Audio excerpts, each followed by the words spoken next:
Meine Lieben, das passt irgendwie so gar nicht in die weihnachtliche Atmosphäre. Das Martyrium, die Verfolgung, Brüder werden einander den Tod ausliefern, Väter ihre Kinder und Kinder die Eltern in den Tod schicken.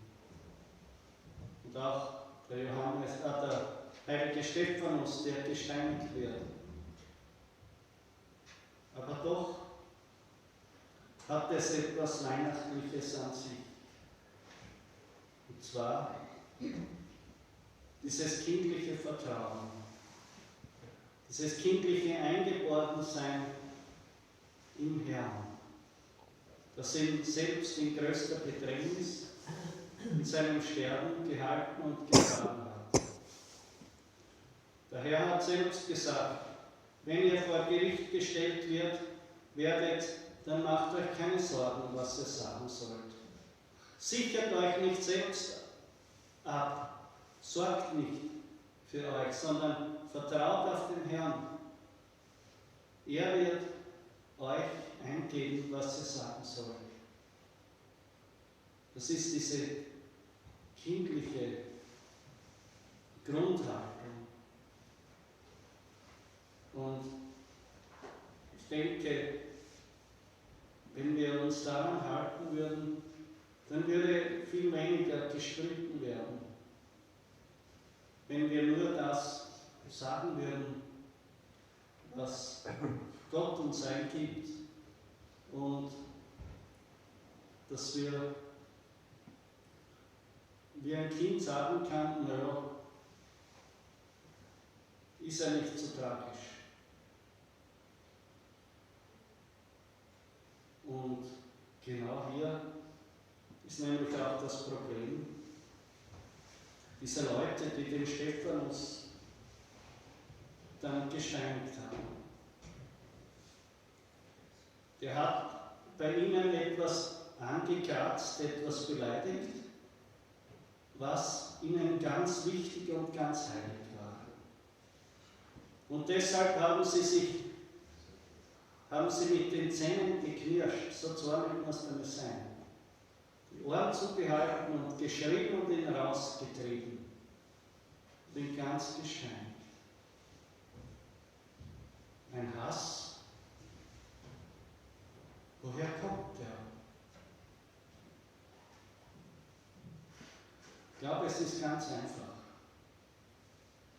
Wisst ihr, im Grunde genommen ist Wahrheit ein Wellnessprodukt. Ja, wahr ist das, wo ich mich dabei wohlfühle, was sich gut anfühlt, wo ich mein Leben einbergen kann, wo ich gewisse Vorteile habe, wo ich gewisse Absichten und Bedürfnisse beheimaten kann. Und all dem, was halt den Gesamten meiner Vorstellung eines wohligen Lebensgefühles, Geborgenheit und so weiter entspricht, das ist dann für mich die Wahrheit. Ganz einfach. Und dann schließe ich mich eben einer Gesinnungsgemeinschaft, einer Ideologie, einer religiösen Partei, einer weltlichen politischen Partei, was auch immer an. Und hier finde ich dann das. Und das wird dann auch meine Wahrheit, aus dem Nutzen heraus. Und weil schon im Kern die Lüge wohnt, jetzt verhärtet sich das Ganze. Man baut einen Panzer drumherum, weil diese Kernlüge, an die darf niemand heran, schon gar nicht ich selbst. Und diese Lüge muss immer weitergehen, sonst gehe ich mit ihr gemeinsam unter. Ich glaube, das war im Grunde genommen auch das Problem von vielen, die nach dem Zusammenbruch des NS-Regimes trotzdem noch daran festgehalten haben. Nach außen hin vielleicht gar nicht so sehr, aber im Inneren. Sie waren innerlich gebunden. Weil wenn die Titanic untergegangen ist, gehe ich mit ihr unter. Das war ja meine ganze Existenz, das Pferd, auf das ich gesetzt habe. Und das ist unerträglich. Das halte ich nicht aus. Und deshalb bleibe ich dabei. Und genauso diese Leute, die die Ohren sich zugehalten haben, der hat dann etwas gerührt, was ihnen diese Wohlfühlphase, diese Komfortzone, dieses geistige Wohnzimmer genommen hat. Wo sie die Gescheiten waren, die Recht gehabt haben, die den anderen gesagt haben, wie es lang geht. Da profitiert man ja als Mensch davon. Und deshalb sind sie aggressiv geworden. Und im Grunde genommen arbeitet ja jede Ideologie damit. Jeder, der irgendwo etwas erreichen möchte mit Menschen, der eine Bewegung starten möchte, genau damit. Er bietet den Menschen so ein geistiges Wohnzimmer, wo sie sich beheimatet fühlen, mit ihren Grundbedürfnissen, die ihnen vielleicht gar nicht so bewusst sind. Bedürfnis nach Sicherheit, Geborgenheit, Schutz, nach Rechten, Richtigem, was man tut und so weiter.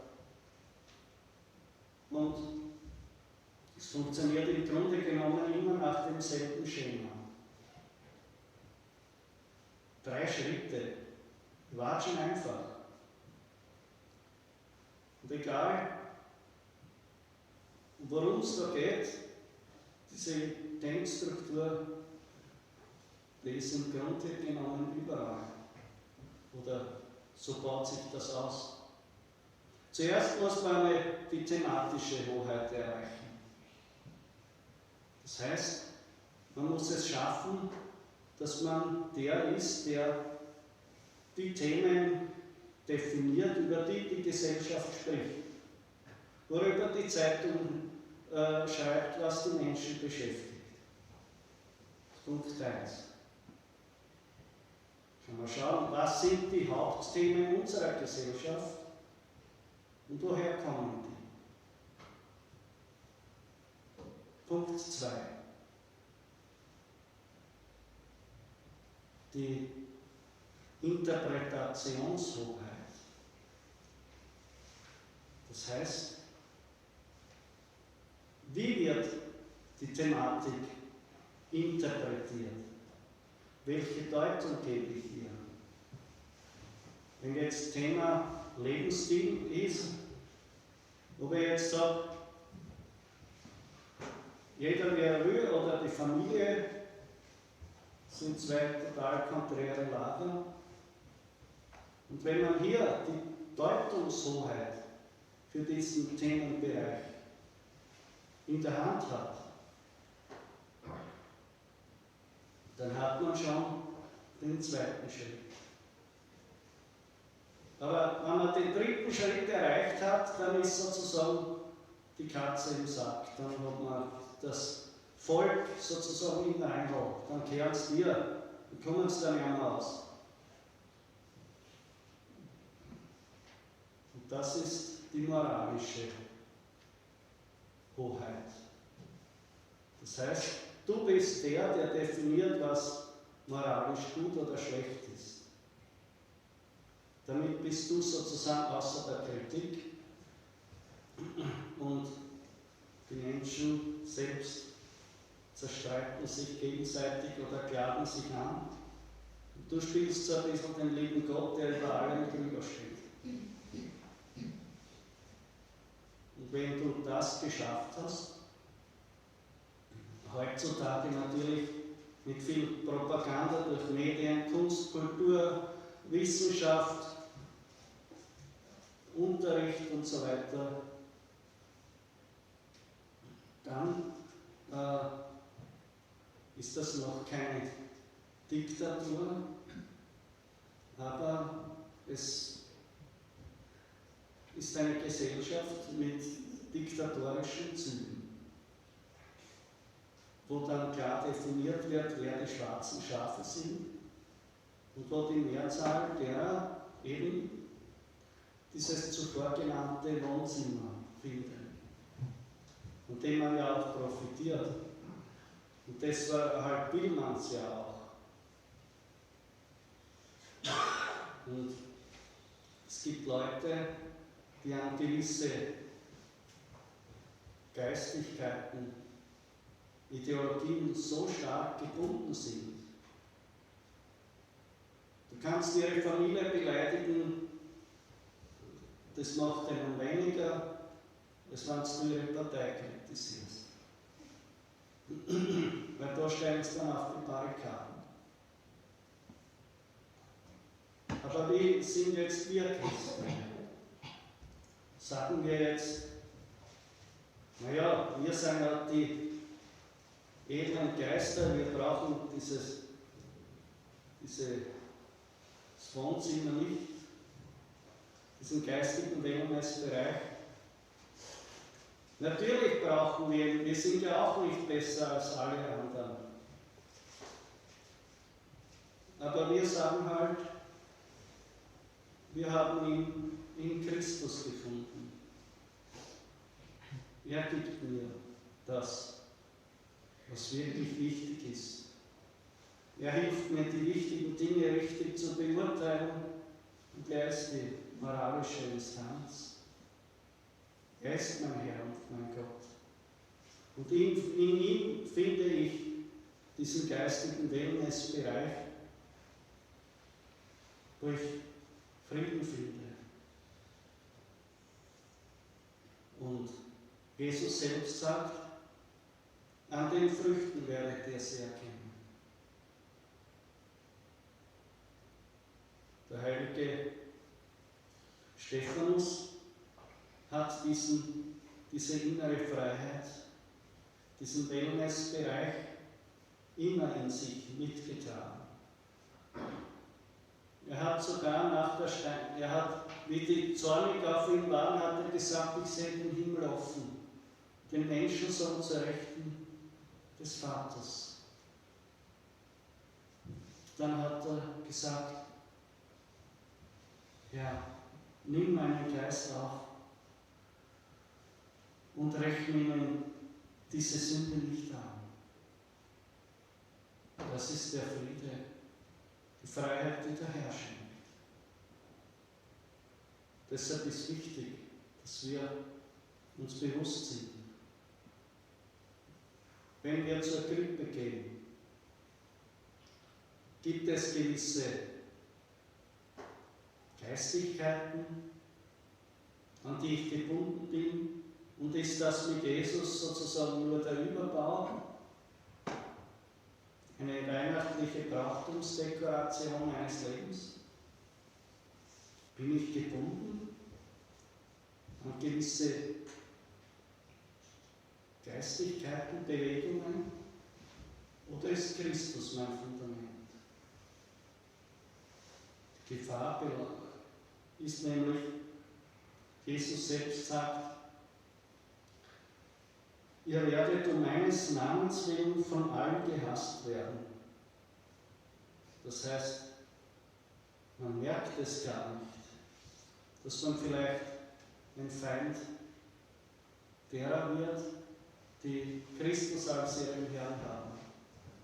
Man meint, Gutes zu tun, für das Gute zu kämpfen, aber so wie diese Leute, die den Stephanus verfolgt haben, ist man dennoch auf der Seite des Falschen.